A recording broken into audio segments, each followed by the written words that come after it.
Eu queria primeiro, eu sei da sua história, né? Eu conheci você, a primeira vez que eu ouvi falar de você foi no evento do Érico em São Paulo. O Érico Rocha, um dos primeiros, acho que foi o primeiro ou segundo fórmula de lançamento no Brasil. Eu tinha acabado de ter filho, se eu não me engano, 5 anos atrás. Eu tinha acabado de ter Betina, foi 5 anos atrás. Eu fui para São Paulo, que eu tinha ganho esse evento. E eu tenho até ontem, por coincidência, eu achei essa foto. Eu tirei uma foto com você. Depois a gente tirou no Vitor Damasio, mas eu tirei essa foto com você. Tava com a cara de acabada, porque mãe, né? Recém tinha Claro. acabado de ser mãe. E eu fiquei muito tocada também com a sua história, né? Porque você passou por um processo de depressão, não foi? De Foi. mudança na sua vida, de carreira, de estado, de tudo. Eu acho legal você começar falando disso, porque como a prosperidade chegou na sua vida, Bruno, né? Isso é um exemplo muito bom você falar da sua vida, é o seu case, né? Então eu queria muito que as pessoas conhecessem, para a gente depois falar um pouco do que, né, você fez, do que a gente pode fazer para atrair prosperidade e abundância, que eu adoro seus vídeos, estou amando seus podcasts. E as pessoas têm que consumir, assinar seu canal, seguir no Instagram, porque é muito conteúdo de valor. É uma chuva de conteúdo. E assim, Paulo, eu decidi ligar o turbo esse ano. Eu falei, vou dar tudo de mim. E a gente tem construído, isso é uma pesquisa que o meu time de TI fez, a gente tem construído desde julho do ano passado o maior conteúdo gratuito e empilhado de prosperidade do mundo. Olha!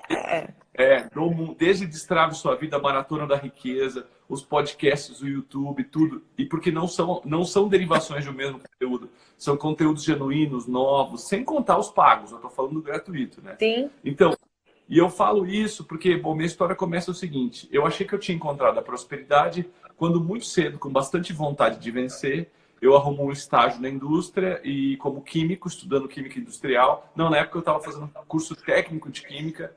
Eu entrei muito cedo na indústria e com muita vontade de trabalhar, eu fui crescendo. Eu cresci bastante nessa empresa, fiquei 5 anos lá.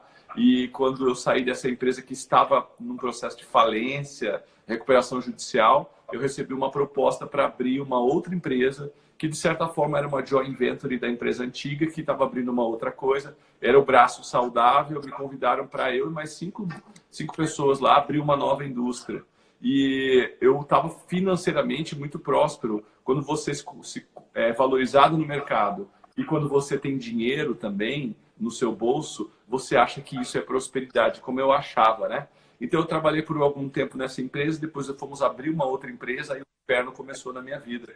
Porque, na verdade, eu não trabalhava por um grupo, eu trabalhava por um demônio que encarnado de 1,90 m e poucos, que era meu diretor antigo. E eu falo assim porque, de certa forma, todo demônio tem um pouco de anjo. E foi ele também esse demônio, que era uma pessoa inescrupulosa, que não tinha respeito humano, que ele também, de certa forma, foi um anjo da minha vida, porque quando eu fui para essa outra empresa, eu trabalhei nem um ano, eu entrei em depressão naquele momento já, eu já acordava todos os dias de manhã e falava, meu Deus, eu sou um prostituto, o que eu estou fazendo? E a depressão que eu sentia era uma depressão de culpa, de vergonha, de que a minha vida estava, e aquela coisa assim de as pessoas me elogiavam pelo crescimento meu, só que eu tinha vergonha do que eu tinha me tornado, porque eu tinha que ser muito cruel no meu trabalho, eu tinha que dar limite o tempo inteiro, eu demitia pessoas com a mesma facilidade que você vai na padaria e compra um pãozinho. Então eu tive que incorporar esse personagem por um tempo, eu buguei, e aí nesse caminho eu recebi uma proposta para trabalhar no Rio Grande do Sul. Uma antiga gerente que eu tive na empresa que eu trabalhei 5 anos, que tinha gostado muito de trabalhar comigo, estava num concorrente. E ela falou, olha, eu quero você no meu time, vem para cá. E poucos meses depois, eu decidi, então, ir para aquele trabalho aqui no Rio Grande do Sul, que foi o que me tirou de São Paulo e trouxe para o Rio Grande do Sul. Chegado aqui, o desafio novo, uma empresa humana, pessoas bacanas, outra pegada, foi realmente muito legal. Foram 2 anos e 10 meses nessa empresa. Só que quando deu 2 anos nessa empresa, voltou aquele sentimento de tristeza, aquele sentimento que eu estava fazendo a coisa errada. Mas nessa empresa eu não demitia ninguém, nessa empresa era humana, não tinha um diretor que era o enviado do capeta, não tinha nada disso. E aí em quem eu ia pôr a desculpa? A mesma coisa acontecia. As pessoas me elogiavam, Bruno, como você cresceu, como você tem uma vida legal. E eu tinha vergonha do elogio que eu recebia das pessoas, porque eu sabia quem eu via todos os dias em casa. Eu acordava de manhã, me olhava no espelho, segurava o espelho assim do meu apartamento em Porto Alegre, chegava com os olhos bem próximos do espelho, assim, me olhava nos olhos e perguntava para mim mesmo, quem é você que não sou eu aí dentro? Quantas vezes eu fiz essa pergunta? Quem é você que não sou eu aí dentro? E aí, Paulinha, eu sei que nessa foi indo. Eu falei, eu preciso fazer alguma coisa, porque agora eu não tenho desculpa. Eu não tenho uma desculpa para colocar num chefe, numa empresa ruim. Porque às vezes você fica sempre achando uma desculpa, porque essa desculpa deixa o cérebro relaxado. O cérebro ele não gosta de cansar, a gente tem que entender isso. E para ele não cansar, ele não quer que você quebre a rotina, como eu fiz hoje. Para ele não cansar, ele não quer que você leia mais do que você lê, que você faça mais exercício do que você faz, que você vá para sua casa por um caminho diferente, que você invente férias na época que não é férias. O cérebro quer criar rotina.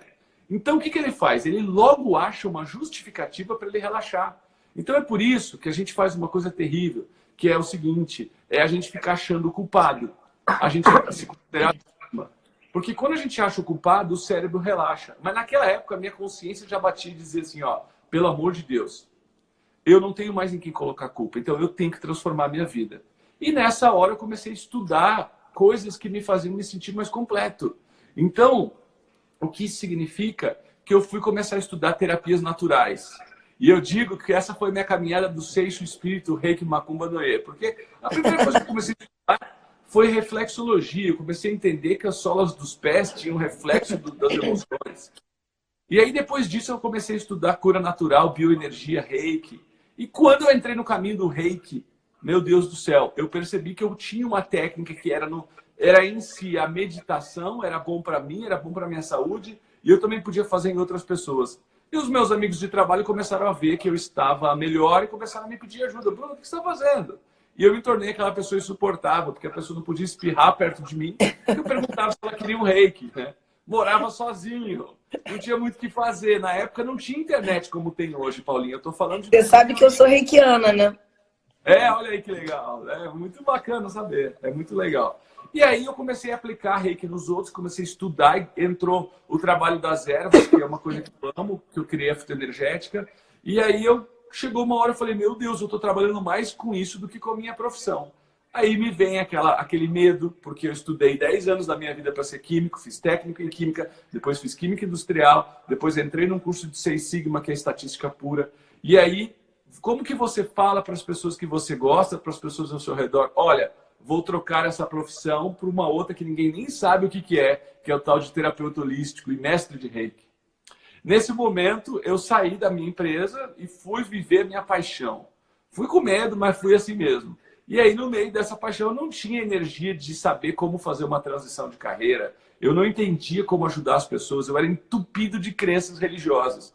Só que, onde eu fui trabalhar, que era trabalhar ajudando o próximo, com trabalho de desenvolvimento pessoal, com as crenças religiosas não dava certo. Porque eu trabalhava, eu atendia meu consultante em consultório, ele falava, poxa, eu não estou com dinheiro. Não precisa pagar. E a outra coisa, às vezes eu dava dinheiro para a pessoa voltar e pegar o ônibus. Então, eu era um terapeuta que por 2, 3 anos eu paguei para trabalhar. E depois disso, essas crenças do merecimento, da culpa, as crenças religiosas que são as piores, na minha opinião, eu não sou contra a religião, não, mas nas religiões as crenças estão lá e elas fazem você se sentir infeliz, elas fazem você se cobrar da sua felicidade enquanto tem um monte de gente morrendo de fome, como se isso tivesse uma relação direta, e não tem, viu? Não tem. Então aí o que aconteceu foi que, ano após ano, eu fui ajudando mais gente, mas tinha uma coisa, que eu não estava melhorando. A minha vida melhorava num aspecto, numa clareza sobre a vida, sobre missão de vida, sobre espiritualidade, mas a prosperidade não melhorava. E para mim não tinha separação. E aí até que eu sofri um acidente em 2006, e nesse acidente eu ruí financeiramente, e eu não tinha dinheiro para pagar nada. E assim que eu recuperei a saúde do acidente, porque eu fiquei 90 dias de cama, me recuperando, assim que eu voltei para minha casa, porque eu fui morar na casa de amigos, tiveram que pagar conta para mim, minha família teve que me ajudar. E aquilo foi muito humilhante para mim. E daí, quando eu volto para minha casa, para o meu apartamento, para o meu silêncio, eu me ajoelho no chão e falo para Deus, olha, pelo amor de Deus, Deus, pelo amor de Deus, Deus, pelo amor de Deus, o que está acontecendo errado? Se eu sirvo a prosperidade e eu sirvo a um bem maior, eu tinha que ter dinheiro. Eu tinha que poder pagar minhas contas. Eu tinha que ser honrado. E eu não sou honrado. Então, ou eu estou fazendo alguma coisa muito errada, ou o que eu estou fazendo não é de Deus, porque não pode. Aí foi nesse momento, Paula, que eu fiz um pacto comigo, que eu não ia desistir até que eu encontrasse o caminho para prosperar. E esse pacto aconteceu o seguinte, era um pacto que eu não ia desistir até encontrar o caminho, mas, né, desde que os caminhos fossem os mais baratos possíveis, de preferência sem custo, porque eu não tinha dinheiro para estudar com os gurus americanos, eu não tinha dinheiro para fazer as imersões com alguns brasileiros que sabiam algumas coisas mais do que eu. Então eu abaixei minha cabeça e fui estudar por conta, e eu fiz isso basicamente de 2005 a 2009, 2008, sem parar, estudando prosperidade. Eu não tenho os livros aqui, mas se eu te mostrar os livros que eu tinha acesso, os resumos, uma folha virava 20 folhas de resumo. E à medida que eu fui estudando, eu fui ensinando para outras pessoas. Eu fui estudando, fui ensinando para outras pessoas, até que em 2008 eu descubro que existe um pacto, existe uma conspiração, que é o RPR, que eu chamo. Essa conspiração, ela é feita para a gente se sentir mal. E ela vem da religião, que a religião entendeu que a prosperidade livre e direta é uma concorrente dela, porque você não pode ser feliz e livre e direto sem ninguém, você tem que ter um intermediário. Então, como a religião entendeu que você poderia ser feliz e livre sem a religião, ela colocou lá uma figura do demônio. Ah, tu vai ser felizinho sozinho? Beleza, mas quando você morrer, sabe o que vai acontecer, né? Você vai precisar de um salvador. E essa visão de salvador é uma visão para desconstruir o seu poder pessoal. É uma visão para desconstruir a sua autorresponsabilidade. Porque quando eu falo para qualquer ser humano, ó, você é autorresponsável, você dá conta, você consegue, eu tiro a necessidade de muleta e bengala. Só que essa rigidez, essa estrutura, ela é milenar. E aí, mais tarde, surge a política. A política olha para o sistema de vida e o que a política quer? Ela quer, de novo, impor poder. E ela entende que a religião já funciona há muito tempo, sugerindo uma ideia de salvador.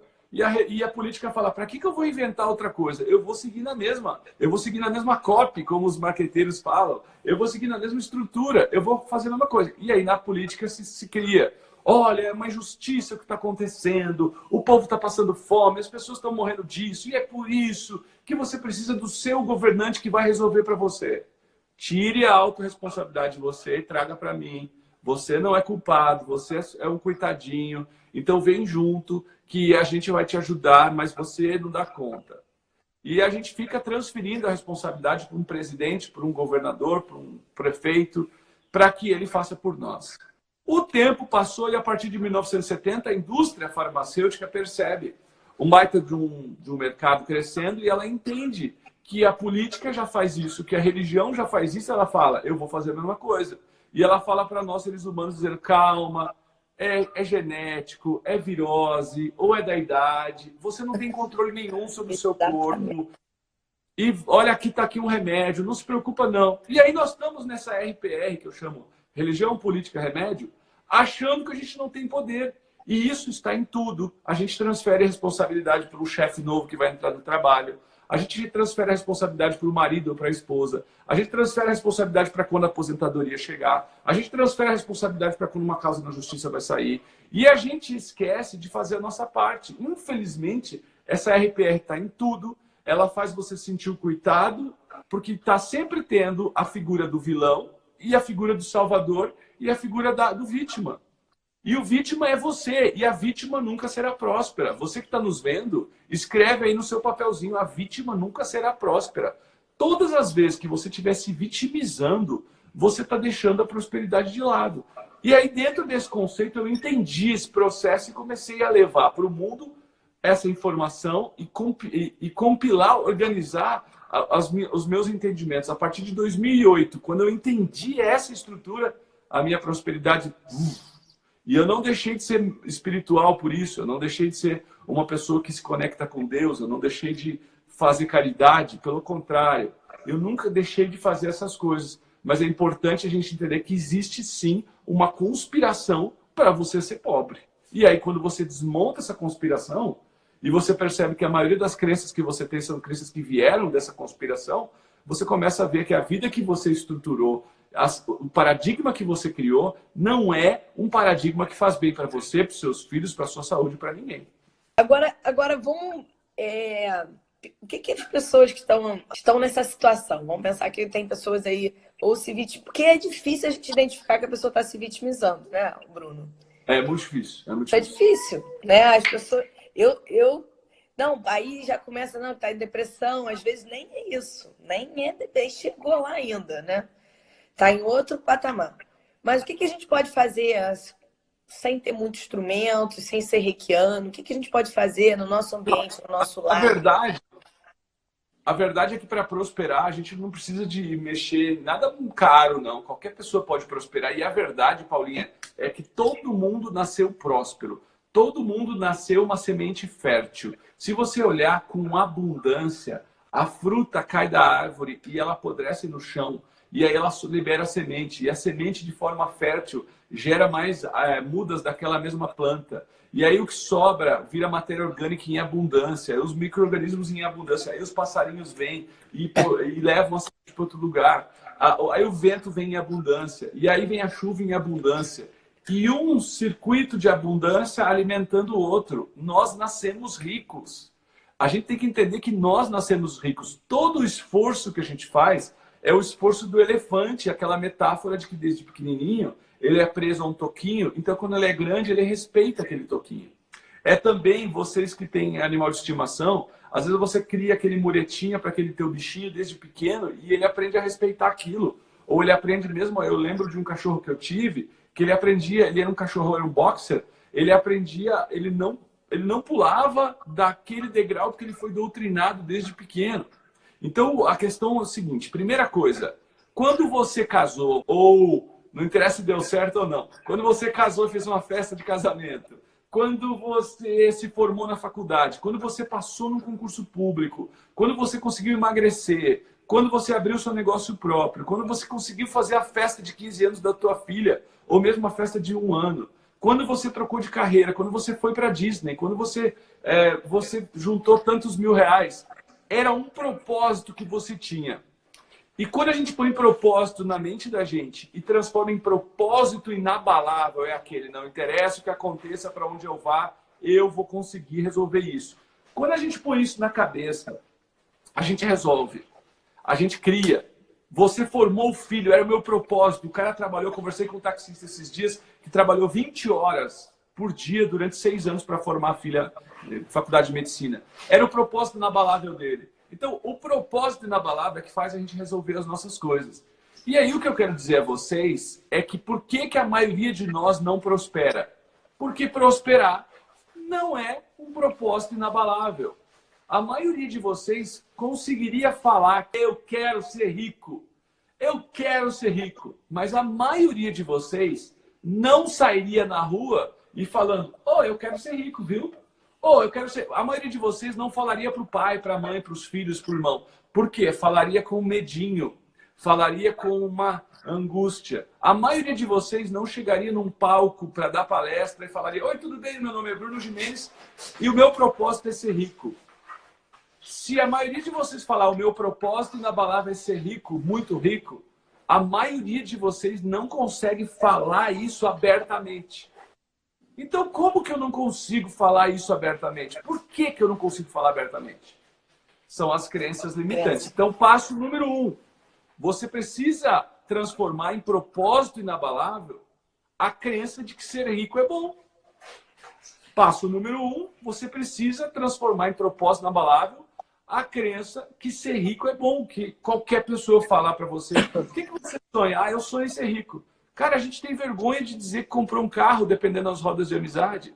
A gente tem vergonha de dizer que viajou para um lugar legal. A gente tem vergonha. Outro dia eu me liguei nisso, porque eu estou sempre batalhando. Eu fiquei com vergonha de dizer para amigos que eu tinha ido viajar para Portugal de primeira classe.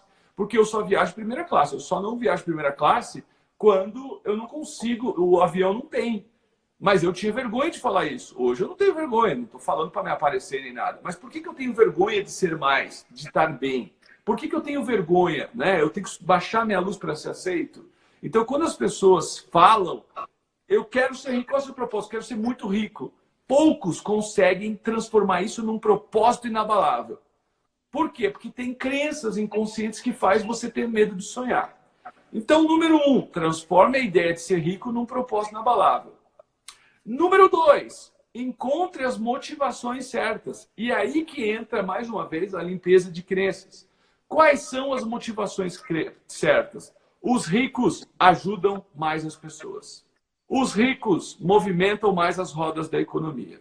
Os ricos, normalmente, têm acesso à saúde e à tecnologia 3.000 vezes mais que qualquer um. Isso significa que se o seu filho ficar doente, você vai dar o melhor para ele. Isso significa que se alguém da sua família precisar de ajuda, você vai ter melhor para ele. Isso significa que os ricos têm acesso à melhor cultura. Os ricos falam menos de dinheiro a ponto... Pode fazer mais caridade também, né, Bruno? Você falou. Nossa, aí. eu ia chegar... Essa que eu deixo para o final. Eu ia falar exatamente isso. Não, mas tá bom, Paula. É muito importante você falar. O que eu hoje consigo oferecer em termos de ajuda financeira para projetos é 2, 3, 5 vezes mais o salário que eu ganhava em 2008. Repito, o que eu consigo ajudar hoje, obras, instituições e coisas de caridade, hoje, o que eu ajudo proporcionalmente é muito mais do que o meu salário em 2008. Só que toda a crença, toda a vontade de combater sua aí do outro lado é o que a gente chama de crença limitante. Então, o segundo ponto é, faz uma lista das motivações para ser rico. Se eu for rico, eu vou ser... E para mim, a motivação número 1, a mais forte de todas, é que liberdade custa caro. Então, eu preciso ser rico para ter liberdade. E liberdade é o meu valor maior. Eu quero liberdade para ir e vir. Eu quero liberdade para agir. E quem não tem dinheiro não tem liberdade. Quem não tem dinheiro para tomar uma decisão se vai por A ou se vai por B, não tem liberdade. Quem está sempre entrando no restaurante olhando a coluna da direita, não tem liberdade. Quem vai num barzinho com os amigos e chega no final fica com dor de estômago contando moedinha, não tem liberdade. Quem, para prosperar, precisa economizar no cafezinho todos os dias, não tem liberdade. Isso não é real, isso é escassez. Eu não estou falando que de vez em quando, em períodos específicos, você tem que focar e você tem que segurar mesmo, apertar o cinto. Mas essa prosperidade que a gente vê por aí, alguns canais de internet muito fortes e conhecidos, falando de economia, economia, economia, o nome disso é escassez, é crença na escassez, é crença no que vai acabar. Então, quando você vai para o nível 2, que você fala, eu preciso ter motivações para prosperar. Pessoas ricas têm mais liberdade, pessoas ricas ajudam mais o outro, pessoas ricas fazem mais caridade. Por quê? Porque o espaço mental do rico não é o espaço mental de meu Deus, como é que eu vou pagar a conta? Meu Deus, como é que eu vou ter dinheiro? Meu Deus. Porque quem é pobre só pensa em dinheiro. Diferente do que as pessoas falam, que quem é rico só pensa em dinheiro. O caramba! Os ricos celebram mais, os ricos fazem mais festa, os ricos decidem as coisas não pelo dinheiro, mas pelo que eles querem. Então, os ricos não ficam contando uma de, eu conheço. Tem sempre alguém que vai falar, mas eu tenho um tio que é rico e ele é...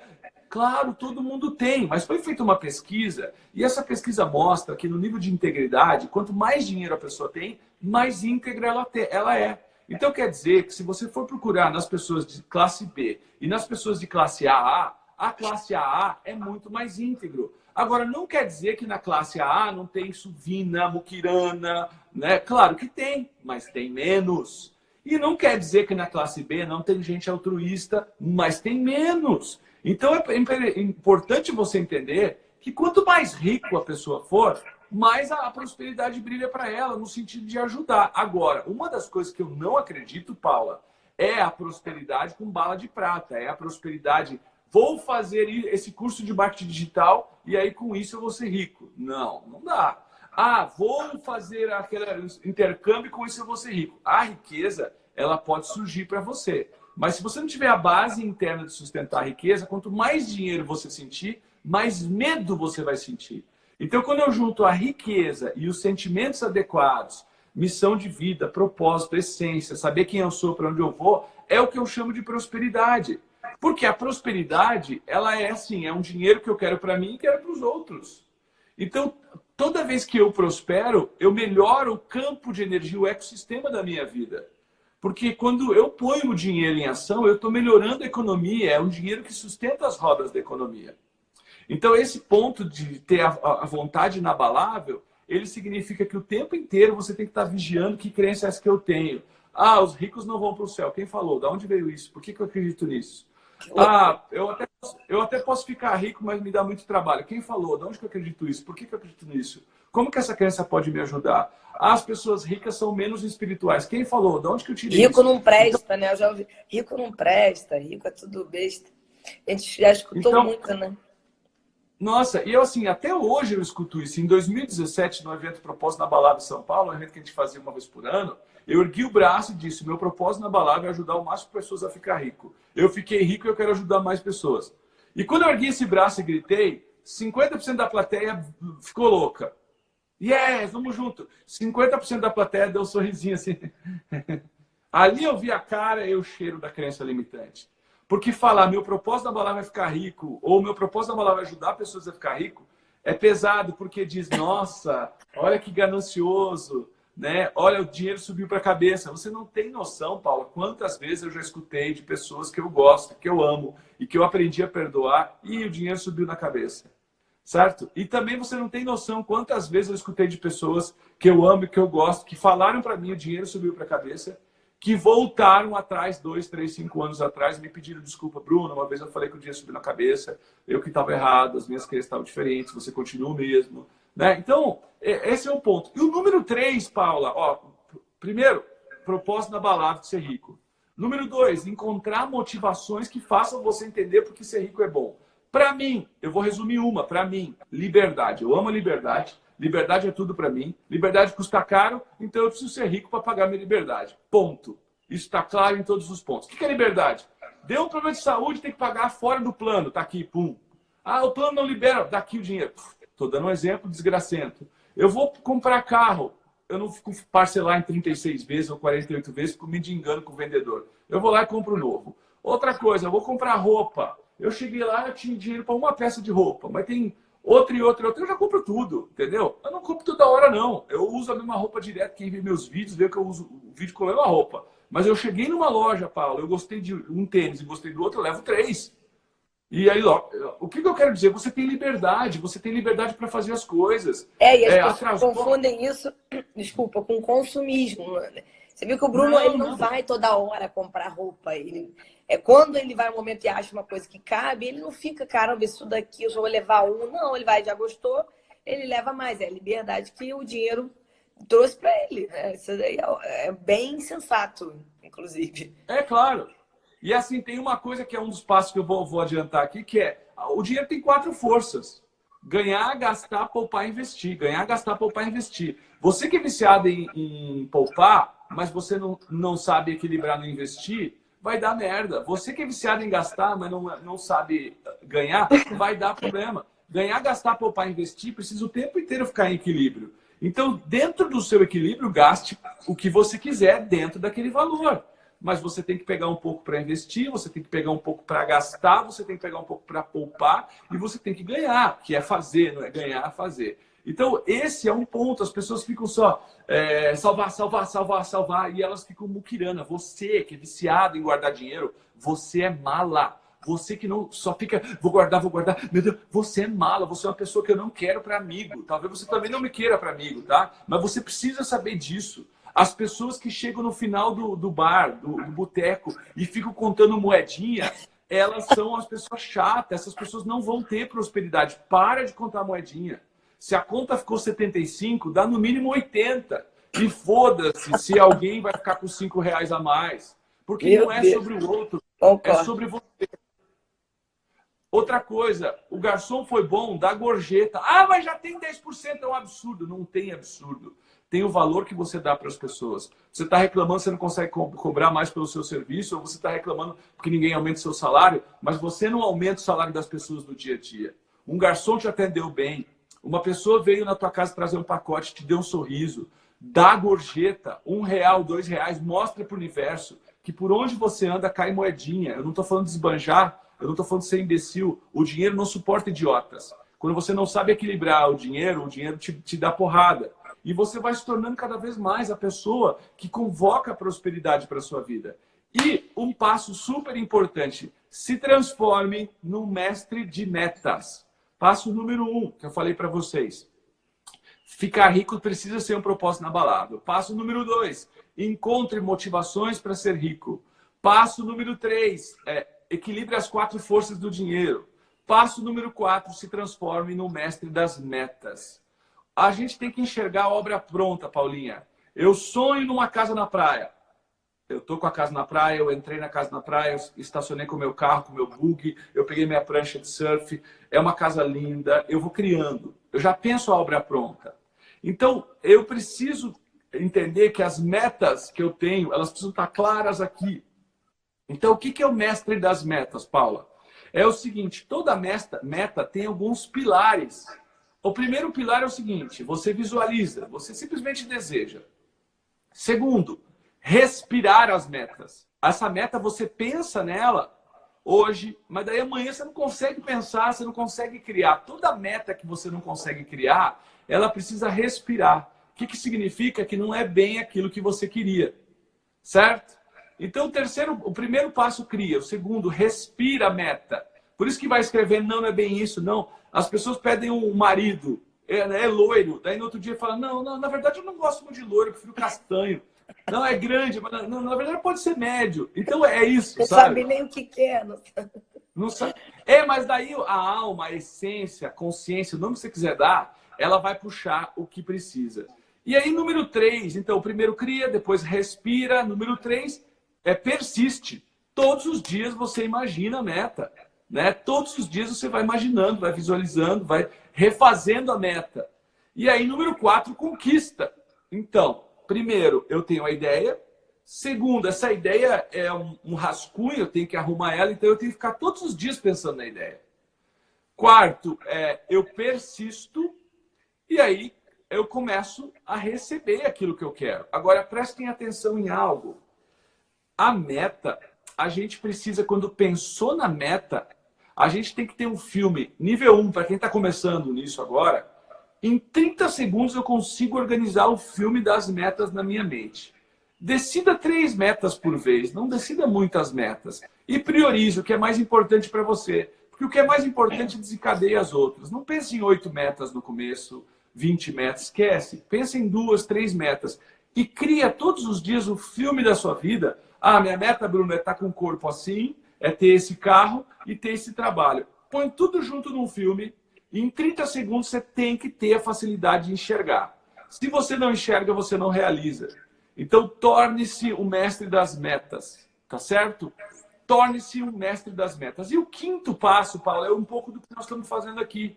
É o mindset da prosperidade. No mindset da prosperidade, tem 12 elementos, mas eu vou citar um deles, integridade. Seja íntegro em tudo que você faz. Outro, grupos. Você tem que estar em ambiente enriquecido. Quando você está convivendo com pessoas que só falam da escassez, o quanto o dinheiro é difícil, não tem como melhorar. Número 3, muitas pessoas aqui querem mudar de trabalho, mas fazem mal feito o que estão empregados.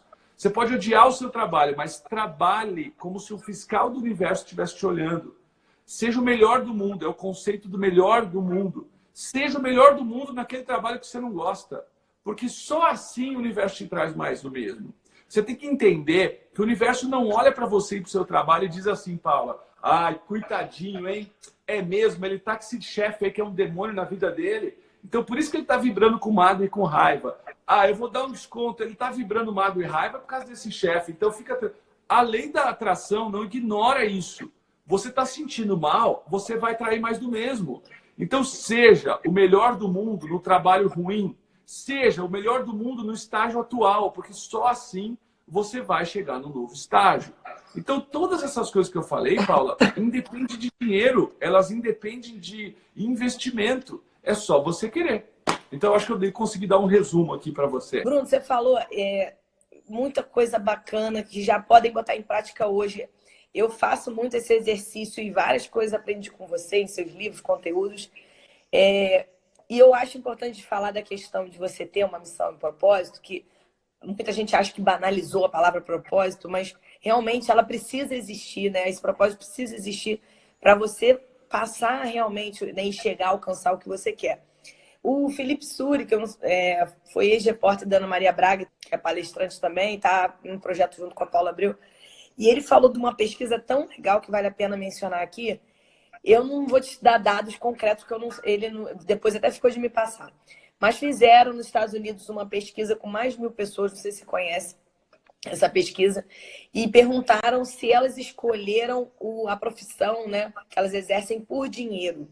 E eram 1.500 pessoas, e dessa galera, acho que só cento e poucas tinham escolhido por amar, por paixão mesmo.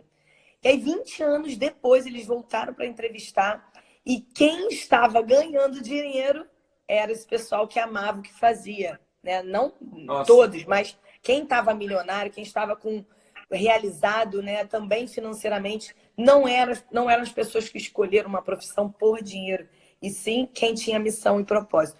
É incrível, porque isso não é a gente que está falando, né? Que aconteceu isso comigo, já fiz mudança de carreira, já pedi demissão, ganhando super bem, já me chamaram de maluca, minha mãe acha até hoje que empreender é loucura, é concursada, aquelas coisas que a gente tem que ficar toda hora falando, mas eu respeito, né? E eu sou prova de que a gente pode fazer o que a gente ama e ganhar mais do que, né, no emprego que você acha que está ganhando bem, só que amando o que a gente faz. Então, assim, só trazer essa pesquisa para afirmar aí tudo que o Bruno está falando. Ninguém consegue competir com o apaixonado, né? Se a pessoa está apaixonada pelo trabalho, você não consegue competir. Se você tem um colega de trabalho que está disputando a mesma vaga que você, e você não é apaixonado pelo trabalho, você só é muito bom, e o seu colega é apaixonado, você pode até ganhar agora, mas ele não tem concorrência. Com o apaixonado não tem concorrência, ninguém supera o apaixonado, sabe? Então, eu acho isso. Se tem uma coisa, as pessoas buscam café para trazer energia. As pessoas buscam o café Bulletproof, que é legal, não estou criticando o café, ou procuram substâncias, ou qualquer coisa. Cara, o que aumenta a sua energia, o que aumenta a sua energia é fazer o que faz sentido. Fazer o que faz sentido para você, se envolver um projeto que te faz feliz, se envolver é isso que aumenta a sua energia, é encontrar propósito. E Paula, uma vez que você está aqui, e nosso público, a maioria é coach, eu sou coach, você é coach, eu espero que muita gente zoa com coach, eu quero que tenha um coach em cada esquina, eu quero que chacoalhe a árvore e caia coaches. Por quê? Porque quanto mais coach tiver no mundo, mais pessoas conscientes das nossas mudanças. Mas tem um ponto que no coaching, de algumas linhas falam, que banalizam essa palavra, e eu acho que a gente tem que popularizar sem banalizar a palavra propósito. Mas eu vou falar sobre missão de vida. Todo mundo aqui que fala que não encontrou sua missão, você vai encontrar sua missão agora. Porque a sua missão é única, uma única missão. A sua missão é evoluir. E evoluir significa curar suas inferioridades. Mágoa, medo, tristeza, ansiedade, pessimismo, tendência a se isolar, tendência a se vitimizar, tendência a achar mais que os outros, tendência a achar que é menos que os outros. É curar o seu ego. Esta é a sua missão de vida. Mas o que a gente entende e vê por aí é que as pessoas querem achar uma missão que é aquilo que vai dar sentido. Missão não é aquilo que dá sentido. Pelo contrário, o que dá sentido é curar as inferioridades. Quando você tira esse lixo, você começa a saber o que você quer por natureza. Eu morava num apartamento e tinha uma lâmpada na minha garagem. E ela começou a entupir de fuligem. E foi indo, até que um dia eu peguei um paninho e limpei a lâmpada. Quando eu acendi a luz, pum, brilhou. Se liga, a sua missão é tirar a fuligem para que a luz venha à tona. Esta é a sua missão de vida. A sua missão de vida não é criar filho. A sua missão de vida não é acabar com a fome no mundo. A sua missão de vida não é ajudar criancinhas. Eu vou dar um tempo para você respirar. A sua missão de vida é contigo. E você pode ajudar criancinhas no meio do caminho. Você pode criar filhos no meio do caminho. Você pode salvar o mundo no meio do caminho. Mas você tem uma missão única e intransferível. Curar as suas inferioridades. E uma vez que você se concentra nisso, o que é a missão nobre, que é o tipo de missão que faz a vida parecer ter mais sentido, surge por natureza. As pessoas falam, Bruno, a sua missão é ser palestrante, a sua missão é ajudar o mundo. Não é. A minha missão é curar minha mágoa, meu medo, minha vaidade, meu ego, essa coisa toda. Mas então, quando eu estou nessa busca, eu tenho vontade de ajudar mais pessoas. E aí eu tenho um trabalho que é um trabalho realizador. Hoje, o erro que as pessoas cometem, Paula, é buscar o trabalho realizador, é a missão que faça sentido antes de buscar sentido para si. E essa é a maior merda que as pessoas fazem. É como você querer segurar o casamento com o filho. É como você, por exemplo, comprar um carro porque você está muito triste. É como você dar um brinquedo para uma criança que está rebelde para ver se ela melhora. Não funciona. Tem que tratar a verdadeira causa raiz. É como você colocar um gato porque tem rato na sua casa. Essas coisas que as pessoas não entendem. Se liga, para de ficar encontrando a missão que dá sentido à sua vida. Vai, se concentra em você, tira toda essa carga emocional negativa que naturalmente esse sentido surge. Ele vem depois de outra coisa. Você não pode ir para o degrau 8 sem ir no degrau 7, degrau 6. Então, seu propósito não é ajudar as pessoas. Sua missão não é ajudar o mundo. A sua missão é ajudar você. Quando você melhora como pessoa, você, em segundo plano, vai melhorar o mundo, vai praticar caridade, vai ajudar os outros. Quando você busca isso em primeiro lugar, você até pode ajudar o mundo, mas você esqueceu da coisa mais importante aqui, que é melhorar como ser humano. E por isso que você veio um corpo com uma única alma. Para este conjunto melhorar como essência. É isso, né?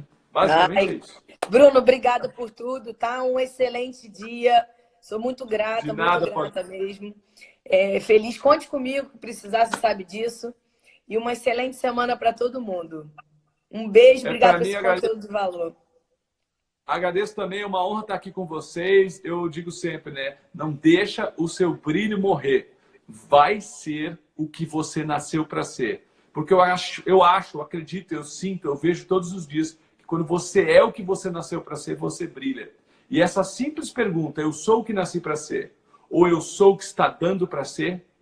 Eu sou o que nasci para ser, ou eu estou sendo o que sobrou para mim? Essa simples pergunta vai começar você buscar o seu caminho.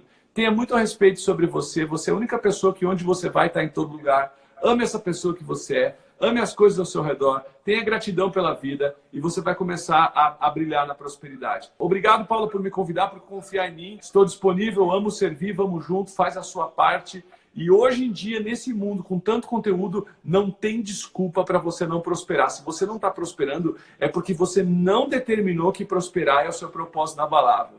Tá bom, Paulinha? Obrigado a toda a sua audiência. Obrigado a minha audiência. Valeu, linda. Beijo grande, bom dia para todo mundo. Beijo, fica com Deus. Beijo. Amém, tchau.